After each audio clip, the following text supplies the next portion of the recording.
बात पर मैं आपके साथ आपकी दोस्त रेखा, और मेरे साथ आज एक मेहमान मौजूद है। कौन है ये तो मैं आपको बताऊंगी जरूर, लेकिन पहले आपको ये बता दूं कि आज हम निकलेंगे उनके साथ सैर पर। तस्वीर का ये सफर है जिसमें आज हम ले चलेंगे आपको एक ऐसी जगह की सैर पर जो कि बेहद खूबसूरत तो है ही, अपना इतिहास भी एक बहुत ही लाजवाब है इस जगह का, और बहुत वजहों से इस जगह को देखने लायक माना जा सकता है। लेकिन सब कुछ बताऊंगी, निश्चिंत रहिए, थोड़ा सा इंतजार कीजिए। फिलहाल मैं आपको बता दूं कि आज हमारे साथ मेहमान कौन है। हमारे साथ हैं संजीव चौहान जी, सीनियर जर्नलिस्ट हैं और आज हमारे इस टूर के लिए गाइड बने हैं। संजीव जी, बहुत बहुत स्वागत है आपका। शुक्रिया।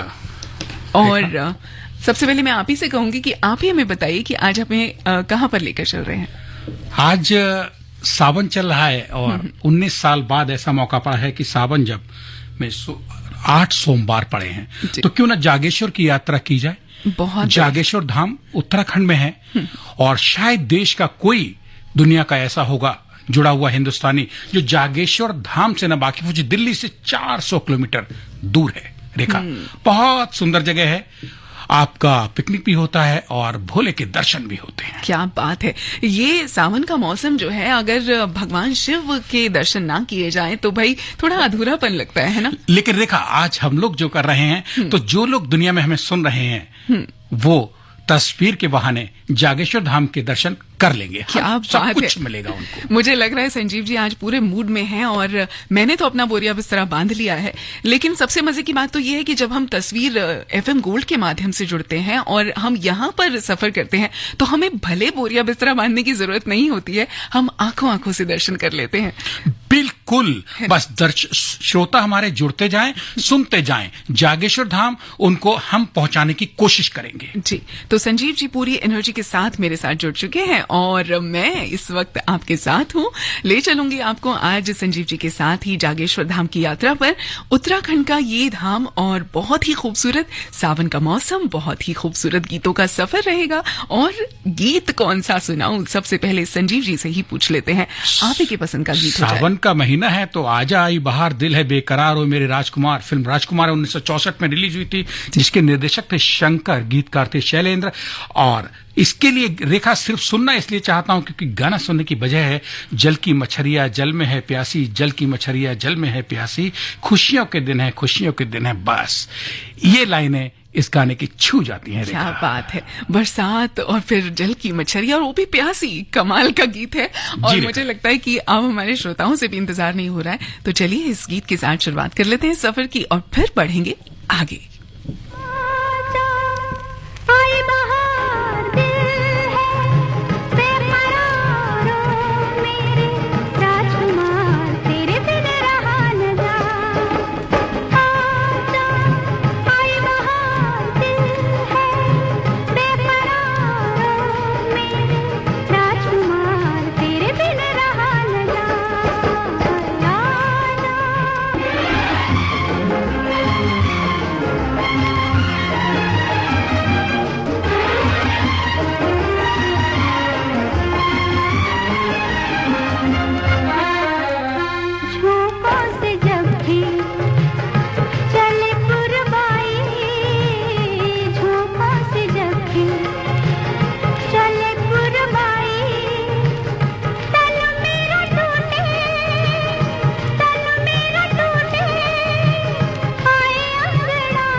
आ गए हैं हम और आपके साथ इस सफर में चल रहे हैं आगे आगे।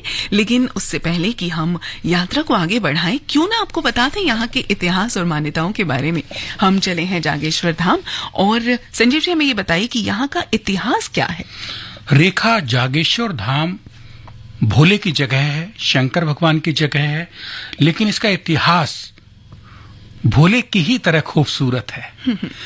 खास बात यह है कि जागेश्वर धाम को हाटकेश्वर धाम भी कहते हैं, मगर हाटकेश्वर धाम यहाँ लोकल स्थानीय निवासी जो अल्मोड़ा उत्तराखंड के वो जानते हैं, मगर जागेश्वर पूरी दुनिया जानती है जी। और इसको इंटरनेट की दुनिया में जागेश्वर धाम ही मिलेगा। अगर सर्च करेंगे हाटकेश्वर धाम बहुत कम मिल जाए सर्च करने पे। फिलहाल यहाँ 124 छोटे बड़े मंदिर हैं, ज्यादातर देवी देवताओं के मंदिर हैं, लेकिन अधिकांश जो हैं वो भोले से और उनके परिवार से जुड़े हुए हैं। और ये खासियत है रेखा कि 500 मीटर के दायरे में 124 मंदिरों की स्थापना कितनी इंटरेस्टिंग होगी देखने में।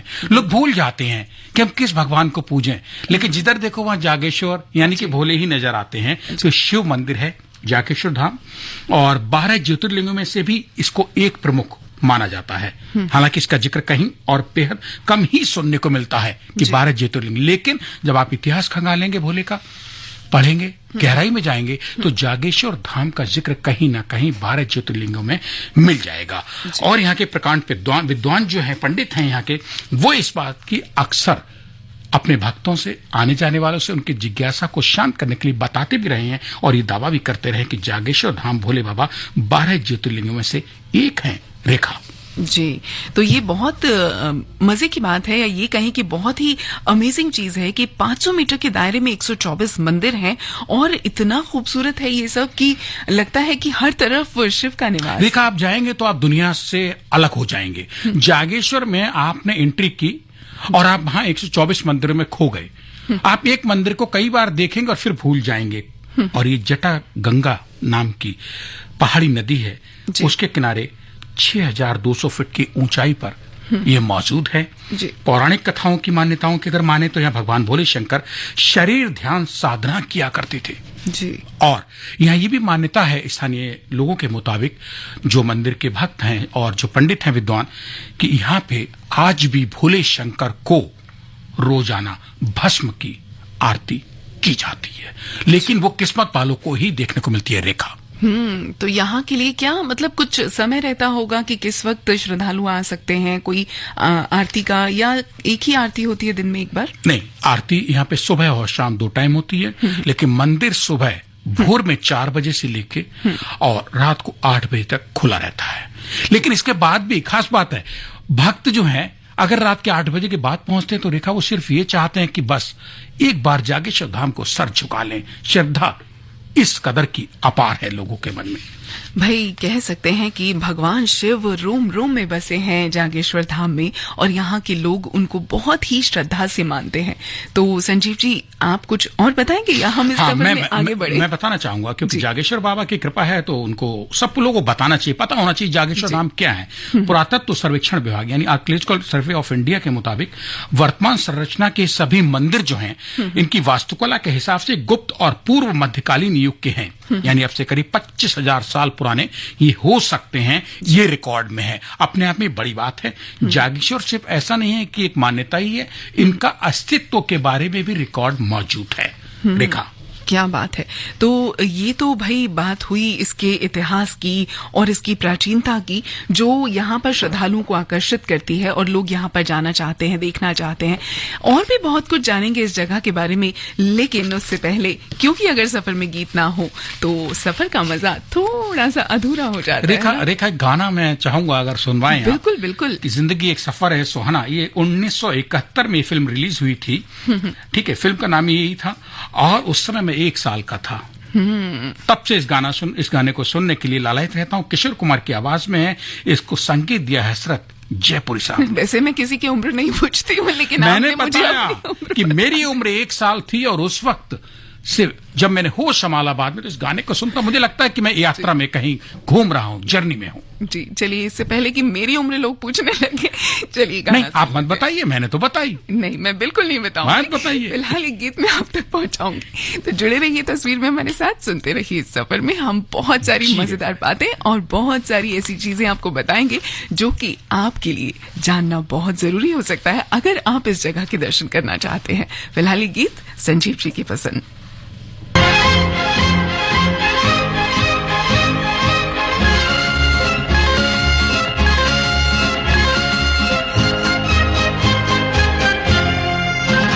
जिंदगी एक सफर है सुहाना, यहाँ कल क्या हो किसने जाना।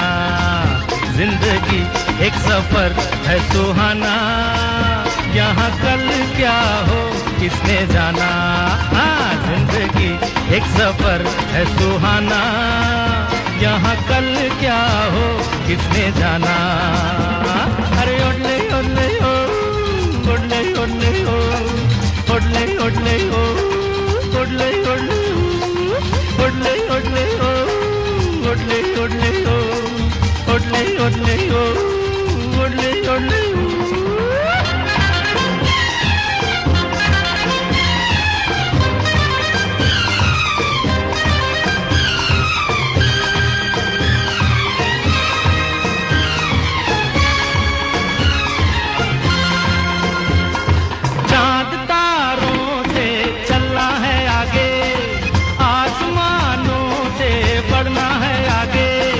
चांद तारों से चलना है आगे, आसमानों से बढ़ना है आगे।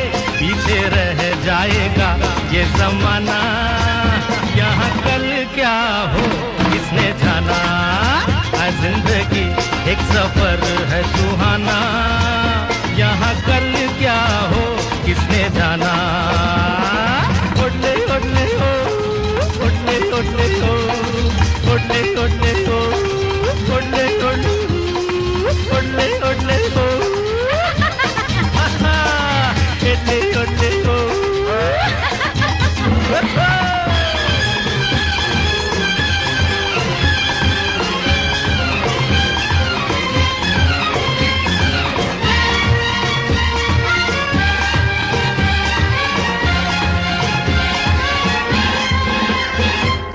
हंसते गाते जहाँ से गुजर, दुनिया की तू परवाह न कर। हंसते गाते जहाँ से गुजर, दुनिया की तू परवाह न कर। मुस्कुराते हुए दिन बिताना, यहाँ कल क्या हो किसने जाना। जिंदगी एक सफर है सुहाना, यहाँ कल क्या हो किसने जाना। टिट टिट टिट ओडले ओडले ओ, टिट टिट टिट ओडले ओडले ओ, ओडले ओडले ओ, ओडले ओडले ओ।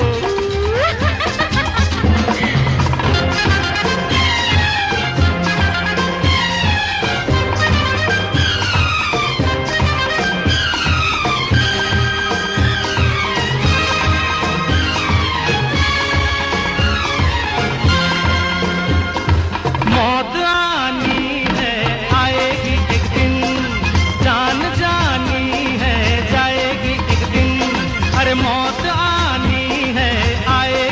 दिन, जान जानी है जाएगी एक दिन।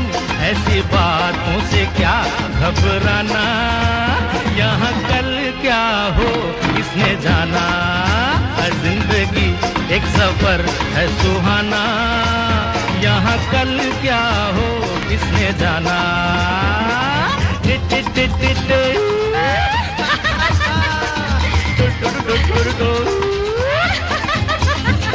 अरे ओडले ओडले ओ, अरे इडले इडले ओ।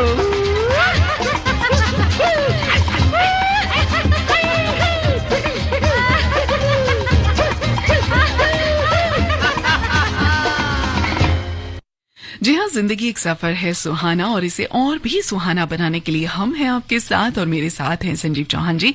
और आज हम ले चले हैं आपको जागेश्वर धाम की यात्रा पर। तो संजीव जी, आगे क्या है इस यात्रा में? रेखा, जागेश्वर धाम तो अपने आप में बहुत मस्त मलंग भोले की यात्रा है और सावन का महीना है।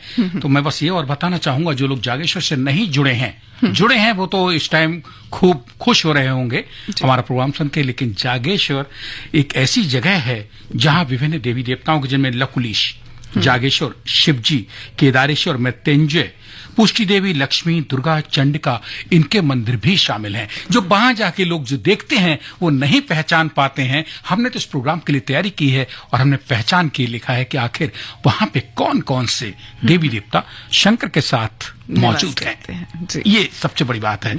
और ये जागेश्वर धाम जो है, एक और बताना चाहूंगा रेखा बीच में, कि उत्तराखंड राज्य में 5वां ऐसा धाम है जिसको राज्य सरकार अब प्राथमिकता देने पे जा रही है कि इसको एक 5वें धाम के रूप में प्राथमिकता दी जाए जागेश्वर को।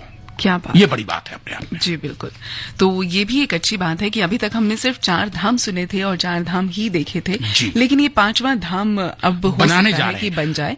तो इससे रेखा पर्यटन पे बहुत फर्क पड़ेगा। उत्तराखंड के रेवेन्यू जनरेशन होगा। उत्तराखंड सरकार बहुत कर रही है, लेकिन अगर जागेश्वर धाम बाबा पे ऐसा कर दें तो हमारा ये कार्यक्रम कहीं अगर उत्तराखंड सरकार में भी कोई सुन रहा है तो।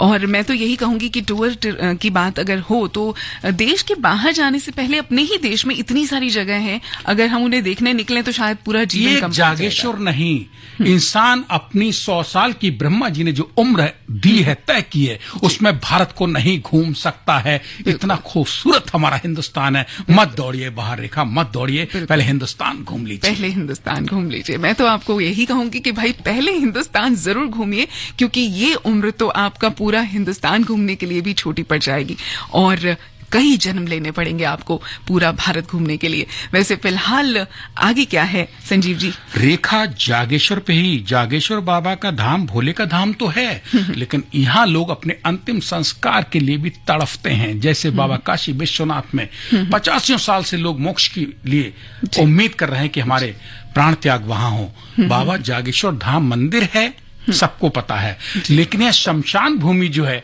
उसमें अपना अंतिम संस्कार के लिए बहुत लोग शर्तें रख के जाते हैं, लिख के जाते हैं, वसीयतें करके जाते हैं कि मेरा अंतिम संस्कार बाबा जागेश्वर धाम पे जट गंगा के नीचे किया जाए। ये अपने आप में एक बड़ी बात है। जो लोग पर्यटक जाते हैं, घूमते हैं, लेकिन ये तस्वीर में हम लोग बता रहे हैं कि बाबा जागेश्वर में लोग अपना मोक्ष पाने के लिए कहते हैं कि हमारा अंतिम संस्कार इसी नदी के किनारे किया जाए। एक अपने आप में देखा बहुत बड़ी जानकारी और बड़ी बात है ये। जी, तो ये बहुत ही खूबसूरत बात भी है कि भगवान शिव में इतनी श्रद्धा है और जागेश्वर धाम में इतनी श्रद्धा है श्रद्धालुओं की।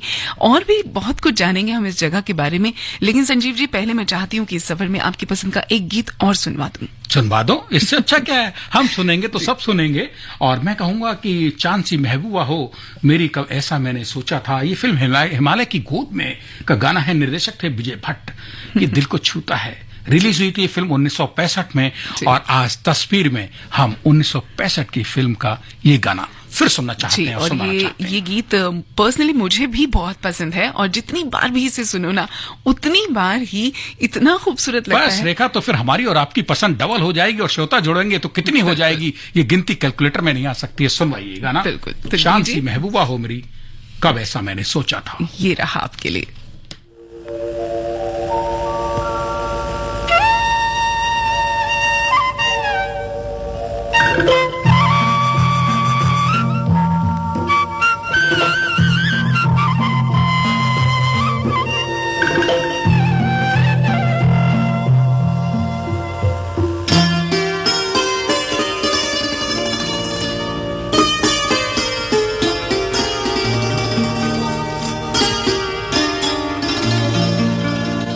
चांद सी महबूबा हो मेरी, कब ऐसा मैंने सोचा था।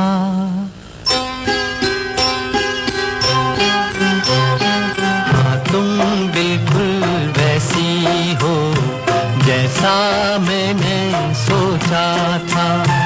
चांद सी महबूबा हो मेरी, कब जैसा मैंने सोचा था, हाँ तुम बिल्कुल वैसी हो जैसा मैंने सोचा था।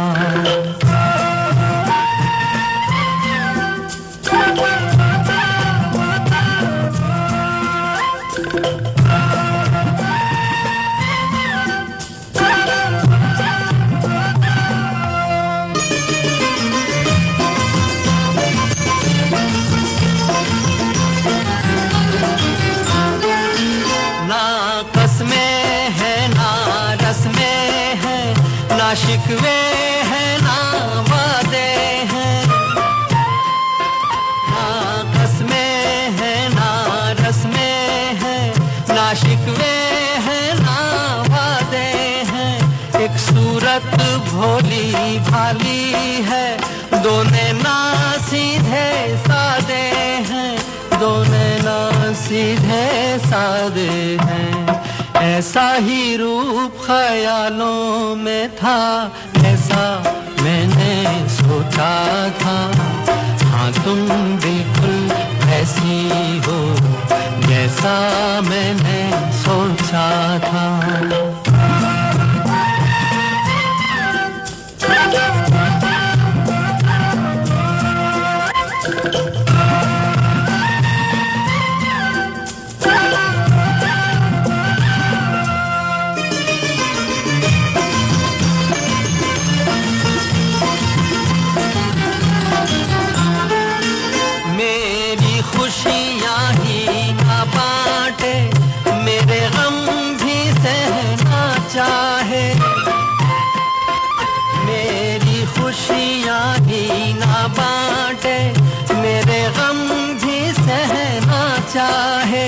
देखे ना ख्वाब वो महलों के, मेरे दिल में रहना चाहे, मेरे दिल में रहना चाहे। इस दुनिया में कौन था ऐसा जैसा मैंने सोचा था, हाँ तुम बिल्कुल वैसी हो जैसा मैंने सोचा था। चांद सी महबूबा हो मेरी कब, ऐसा मैंने सोचा था, हाँ तुम बिल्कुल वैसी हो जैसा मैंने सोचा था, हाँ तुम बिल्कुल वैसी हो जैसा मैंने सोचा था।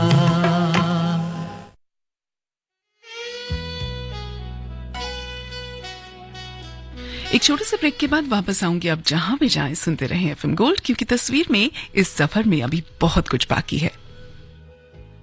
मेरे प्यारे देशवासियों, पिछले वर्ष स्वतंत्रता दिवस के अवसर पर हर घर तिरंगा अभियान के लिए जैसा पूरा देश एक साथ आया था, वैसे ही हमें इस बार भी फिर से हर घर तिरंगा फहराना है और इस परंपरा को लगातार आगे बढ़ाना है। इन प्रयासों से हमें अपने कर्तव्यों का बोध होगा, देश की आजादी के लिए दिए गए असंख्य बलिदानों का बोध होगा, आजादी के मूल्य का एहसास होगा। इसलिए हर देशवासी को इन प्रयासों से जरूर जुड़ना चाहिए। विश्व पटल पर देश का गौरव और अभिमान, G20 के नेतृत्व का सम्मान, हमने छू लिया है एक नया शिखर, जिसमें आकाशवाणी के संग सम्मिलित हो रहे हैं युवा शक्ति के भी स्वर। युवा शक्ति देवो भवः। युवा को मैं दैवीय शक्ति के तुल्य एक मानसिक अवस्था मानता हूँ। 15 एजुकेशनल इंस्टीट्यूशन से 21 जुलाई से 6 सितंबर तक आकाशवाणी दिल्ली के संग मिलकर भरते G20 नेतृत्व में जश्न के कुछ रंग। दिल्ली में होगी विशेष G20 दौड़। अटारी सरहद पर गूंजेंगे भारत के स्वर। एजुकेशनल इंस्टीट्यूशन से लीडर्स इन द मेकिंग के संग आइए बनाएं वसुधैव कुटुंबकम। For more details follow Akashvani Delhi on Twitter and Facebook.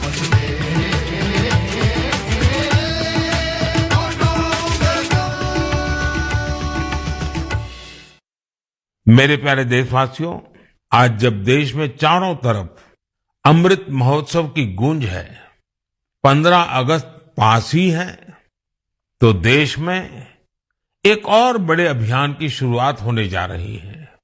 शहीद वीर वीरांगनाओं को सम्मान देने के लिए मेरी माटी मेरा देश अभियान शुरू होगा। मैंने पिछले साल लाल किले से अगले 25 वर्षों के अमृतकाल के लिए पंच प्राण की बात की थी। मेरी माटी मेरा देश अभियान में हिस्सा लेकर हम इन पंच प्राणों को पूरा करने की शपथ भी लेंगे। आप सभी देश की पवित्र मिट्टी को हाथ में लेकर शपथ लेते हुए अपनी सेल्फी को yuva.gov.in पर जरूर अपलोड करें। हिम्मत है मेरे पास, ताकत है मेरे पास, अंधेरों से लड़ने की जरूरत है मेरे पास। मत चलो तो अब सबक सिखा दो, खतरा हो कहीं बटन दबा दो, पल में दिल्ली पुलिस का होगा बैकअप मेरे पास। दिल्ली पुलिस दिल्ली की नारियों की रक्षा में सदैव तत्पर है। अगर आप किसी भी संदिग्ध परिस्थिति में फंसे हों, तो हिम्मत प्लस ऐप में दिए गए SOS बटन दबाएं, ताकि दिल्ली पुलिस तत्काल आपकी मदद के लिए लोकेशन पर तत्पर हो सके। यही नहीं, एक अन्य मोबाइल ऐप तत्पर के माध्यम से भी नजदीकी थानों में सहायता प्राप्त की जा सकती है, अथवा किसी भी इमरजेंसी में 112 पर कॉल करें। दिल्ली पुलिस द्वारा जनहित में जारी। आप समझ क्यों नहीं रहे? वो बहुत परेशान करते हैं मुझे, रैगिंग के नाम पे टॉर्चर करते हैं। सीनियर्स रैगिंग नहीं करेंगे तो तुम स्मार्ट कैसे बनोगे? तुम्हारा कॉन्फिडेंस कैसे बढ़ेगा? Be a man. I am sorry बेटा, आई एम रियली सॉरी। आपके बच्चे की छोटी सी शिकायत किसी बड़ी मुसीबत का पैगाम हो सकती है। उसे नजरअंदाज ना करें। Don't ignore, take action. कृपया ध्यान दें, मेटल कोटेड सिंथेटिक या चाइनीज मांझे का उपयोग एक सेफ्टी हैजर्ड है। इससे घातक चोट लगने का खतरा है, इसीलिए इसका प्रयोग ना करें और ना करने दें। पतंग उड़ाने के लिए नायलॉन, मेटालिक, गैर बायोडिग्रेडेबल मांझे का भंडारण, बिक्री व खरीद दंडनीय अपराध है, जिसमें 5 साल तक की कैद, 1 लाख रुपए तक का जुर्माना या दोनों शामिल हैं। आइए हम सब प्रण लें कि हम दिल्ली वासियों को इस जोखिम में नहीं डालेंगे। सिंथेटिक मांझे का इस्तेमाल अथवा विक्रय नहीं करेंगे। दिल्ली पुलिस की आंखें और कान बने और सिंथेटिक मांझे की बिक्री या उपयोग की रिपोर्ट दिल्ली पुलिस को तुरंत 112 पर करें। दिल्ली पुलिस।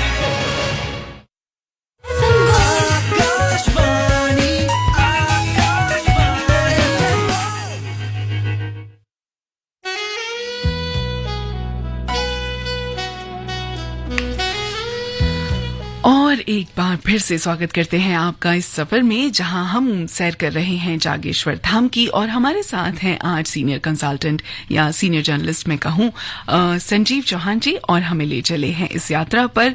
तो एक बार फिर से याद दिला दीजिए हमें इसके कुछ इतिहास की, अगर कोई जानकारी हमसे छूट गई है। जरूर। रेखा, जागेश्वर धाम बहुत विश्वविख्यात जगह है। जागेश्वर धाम जो है वो सिर्फ जागेश्वर मंदिर नहीं है, स्वयंभू लिंग है और विश्व प्रसिद्ध हैं। जी। और ये मैं एक चीज अपने श्रोताओं को बताना चाहूंगा जो हमारे साथ इस वक्त जुड़े हुए, कि नागेश दारू कावड़े ये नाम भी जागेश्वर धाम का है, इस स्वयंभू लिंग का है। और ये भारत भर में फैले 12 ज्योतिर्लिंग में से 8वां बताया जाता है। यहाँ के जो पंडित हैं, पुरोहित हैं, उनका ये कहना है, यहाँ आने वालों का। और यहाँ की जो दीवारें हैं मंदिर के चारों तरफ, उस पे संस्कृत और ब्राह्मी में लिखे 25 से अधिक शिलालेख देखने को मिलते हैं, जिन पे इनका इतिहास मौजूद है। जी। हम उन लोगों के लिए बताना चाहते हैं जो नहीं गए हैं और जानकारी लेना चाहते हैं। जागेश्वर धाम जब जाएं तो आप भोले को सर झुकाएं, उसके साथ बहुत कुछ वहां उसके बारे में जानने के लिए सब कुछ मौजूद है।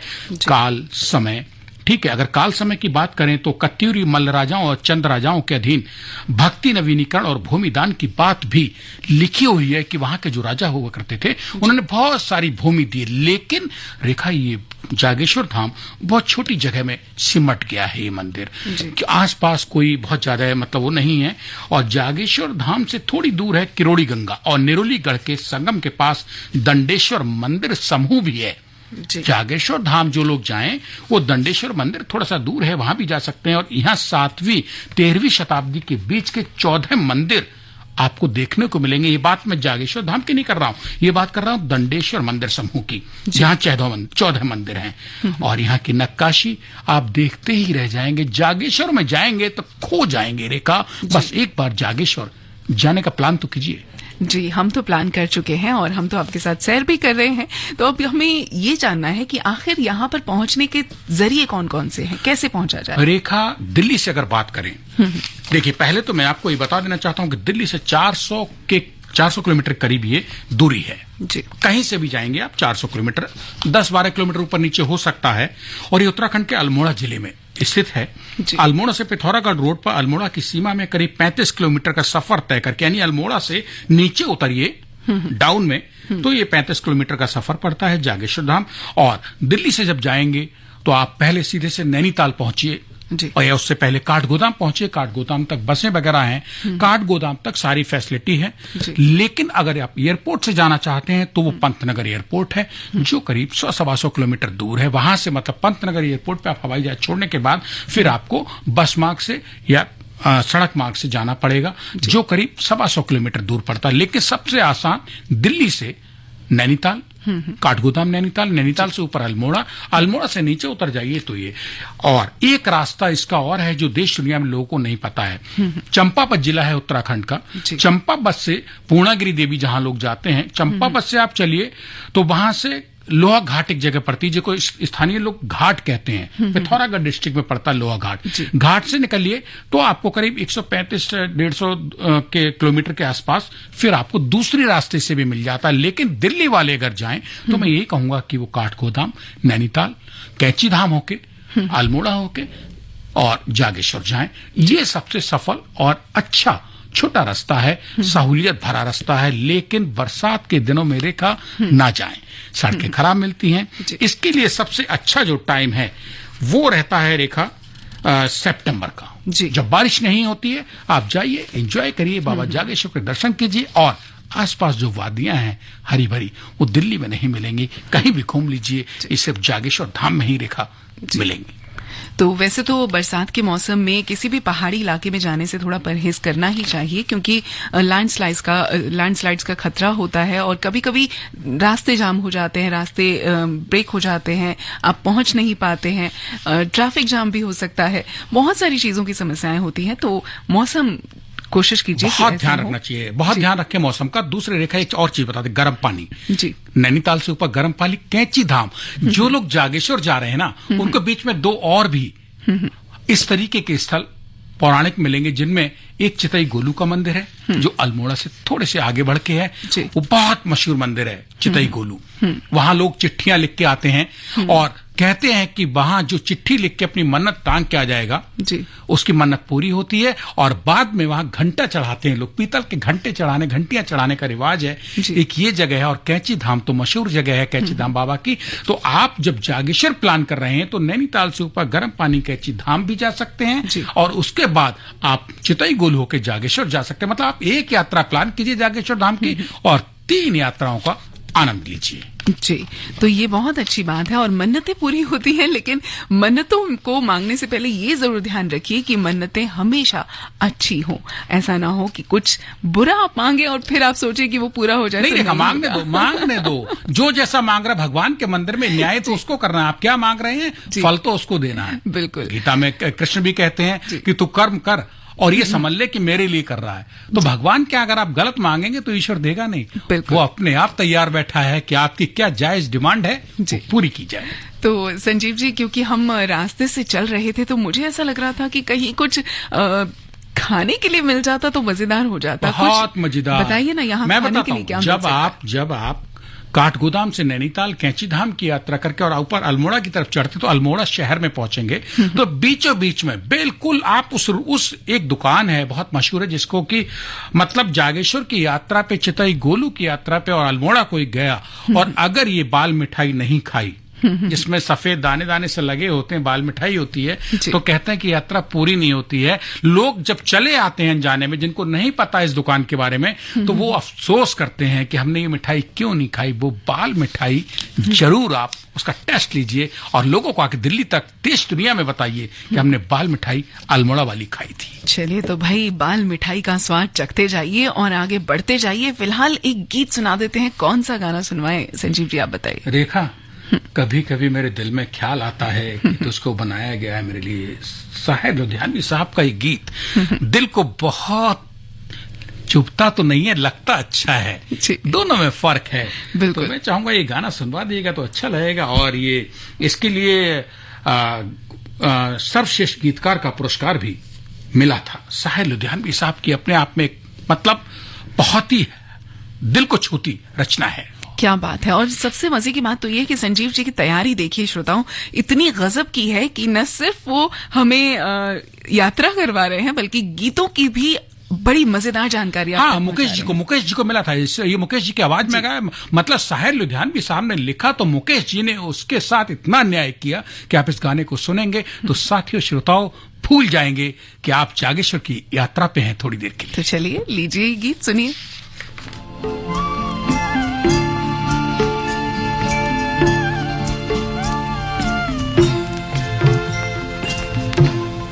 कभी कभी मेरे दिल में ख्याल आता है, कभी कभी मेरे दिल में ख्याल आता है कि जैसे तुझको बनाया गया है मेरे लिए, कि जैसे तुझको बनाया गया है मेरे लिए। तू अब से पहले सितारों में बस रही थी कहीं, तू अब से पहले सितारों में बस रही थी कहीं। तुझे ज़मीं पे बुलाया गया है मेरे लिए, तुझे ज़मीं पे बुलाया गया है मेरे लिए।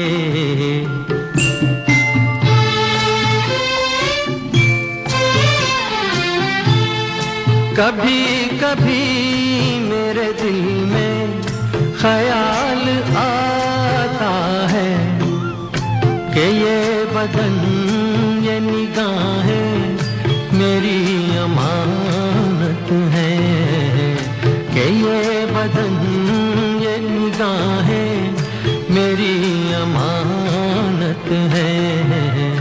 ये गेसुओं की घनी छाँव है मेरी खातिर, ये होठ और ये बाहें मेरी अमानत है, ये होठ और ये बाहें मेरी अमानत है।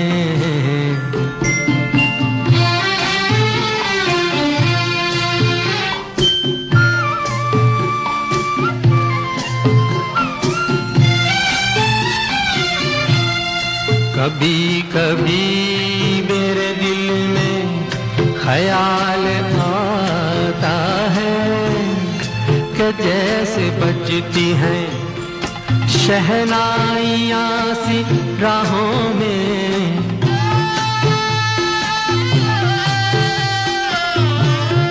कि जैसे बजती हैं शहनाइयाँ सी राहों में। सुहाग रात है घूंघट उठा रहा हूँ मैं,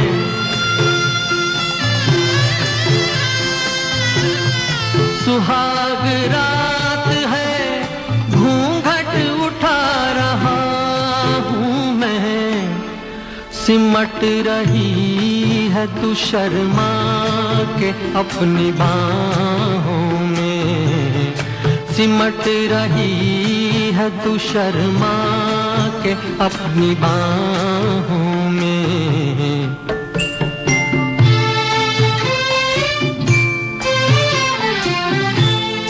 कभी कभी मेरे दिल में ख्याल आता है कि जैसे तू मुझे चाहेगी उम्र भर यूं ही उठेगी मेरी तरफ प्यार की नजर यूं ही मैं जानता हूँ कि तू गैर है मगर यूं ही मैं जानता हूँ कि तू गैर है मगर यूं ही कभी कभी मेरे दिल में ख्याल आता है।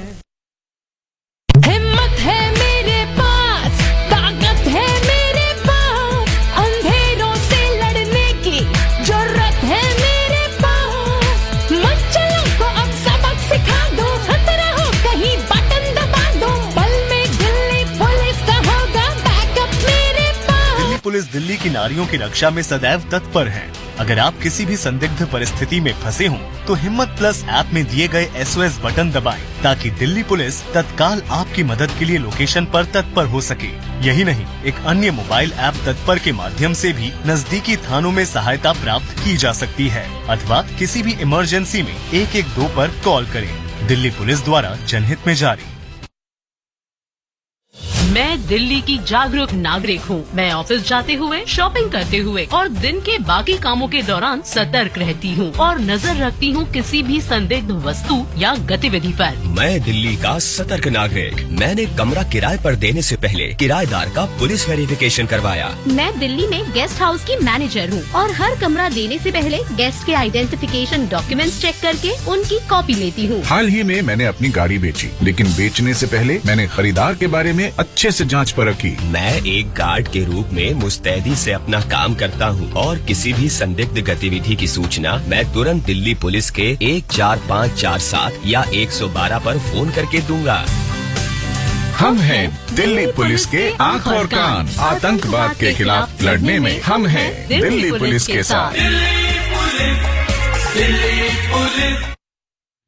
AIR FM गोल्ड 100.1 मेगाहर्ट्ज पर एक बार फिर से स्वागत करती हूँ आपका। लेकिन अब क्योंकि वक्त बहुत कम बचा है हमारे पास, तो संजीव जी जल्दी से चलते बता दीजिए कि और क्या कुछ रह गया कुछ जानना। नहीं, जागेश्वर धाम जब भी जाओ तो दो काम करो, जागेश्वर बाबा के दर्शन और आउटिंग। दिल्ली वालों के लिए सबसे खूबसूरत जगह जहाँ एक साथ तीन यात्राएं मिलेंगी। कैची धाम, अल्मोड़ा में चिताई गोलू बाबा, जागेश्वर धाम और आउटिंग की आउटिंग। हरी हरी वादियों का आनंद लीजिए और वापस दिल्ली आइए, मन अच्छा रहेगा। तो बहुत सारे खूबसूरत नजारे यहाँ देखने को लेकिन मिलेंगे। देखा, सितंबर और नवंबर में ही जाइएगा जागेश्वर। इससे पहले आगे पीछे जाएंगे तो या तो ठंड और या बारिश, दो चीजें फंसा देंगी दिल्ली वालों को लिए खास तौर से। तो दिल्ली वाले खासकर ध्यान रखें, और अगर देश के किसी भी कोने से लोग जाना चाहें तो वो भी इन सितंबर नवंबर में जाइए, दर्शन कीजिए और एंजॉय कीजिए। आउटिंग उत्तराखंड में जी बहुत ही खूबसूरत तरीके से ये जगह जुड़ी है, हर कनेक्टिविटी यहाँ पर मौजूद है। तो आप जहां से भी जैसे भी जाना चाहें जरूर पहुंच सकते हैं। संजीव जी ने आपको सब कुछ बता ही दिया है। फिलहाल क्योंकि वक्त हमारे पास बहुत कम बचा है, तो मैं जल्दी से एक आखिरी गीत और सुनवा देती हूँ। बताइए संजीव जी, कौन फिल्म भाभी 1957 में रिलीज हुई थी और चल उड़ जा रही पंछी। तो लीजिए, ये रहा एक और आखिरी गीत इस सफर का। उसके बाद आपसे विदा लेंगे, तब तक सुनिए गीत।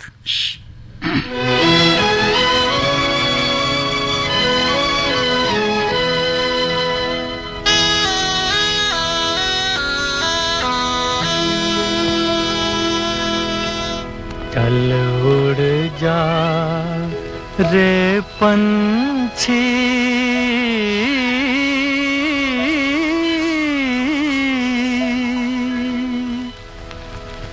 चल उड़ जा रे पंछी के अब ये देश हुआ बेगाना।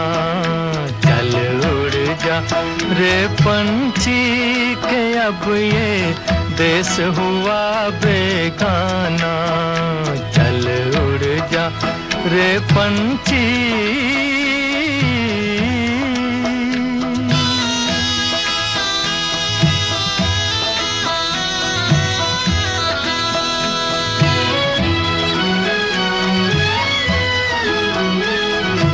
खत्म हुए दिन उस डाली के जिस पर तेरा बसेरा था। खत्म हुए दिन उस डाली के जिस पर तेरा बसेरा था। आज यहाँ और कल हो वहाँ ये जोगी वाला फेरा था। ये तेरी जागीर नहीं थी, ये तेरी जागीर नहीं थी, चार घड़ी का डेरा था। सदा रहा है इस दुनिया में किसका आबोदाना। चल उड़ जा रे पंछी के अब ये देश हुआ बेगाना। चल उड़ जा रे पंछी के अब ये देश हुआ बेगाना। चल उड़ जा रे पंछी।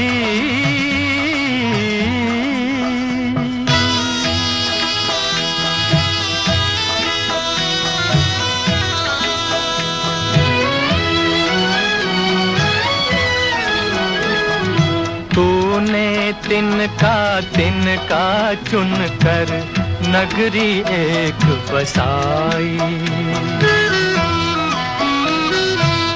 तूने तिनका चुन कर नगरी एक बसाई। बारिश में तेरी भीगी पांखें धूप में गर्मी खाई। गम ना कर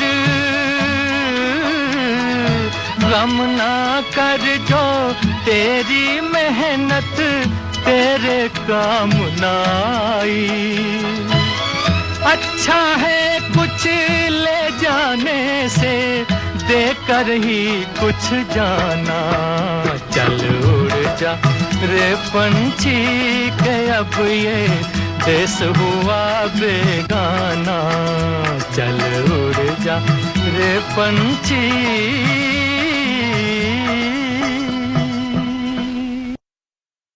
तो चलिए अब पंछी तो उड़ रहे हैं, लेकिन आप इस सफर से जरूर जान गए होंगे कि आपको कहाँ और कैसे पहुंचना है, तो जरूर पहुंच जाइए जब भी आपका मन बने। फिलहाल बहुत बहुत शुक्रिया संजीव जी, आप हमारे साथ जुड़े। शुक्रिया रेखा आपका, एफएम गोल्ड का और श्रोताओं का, जिनकी वजह से एफएम गोल्ड और रेखा और संजीव चौहान थे उनसे जुड़े हुए थे। बहुत अच्छा लगा। आप लोग जब भी जाइए एफएम गोल्ड सुनते रहिए और इस तरीके की यात्राएं जाके श्रद्धाम हो या जहां आपकी मर्जी हो, लेकिन एफएम गोल्ड जरूर सुनते रहिए इन यात्राओं में। बहुत बहुत शुक्रिया हमारे साथ जुड़ने के लिए। और फिलहाल इस सफर से लेती हूं मैं इजाजत, फिर मिलूंगी किसी और रोज में किसी और सफर में। फिलहाल समाचार आपके लिए, सुनते रहिए एफएम गोल्ड। आज की ताजा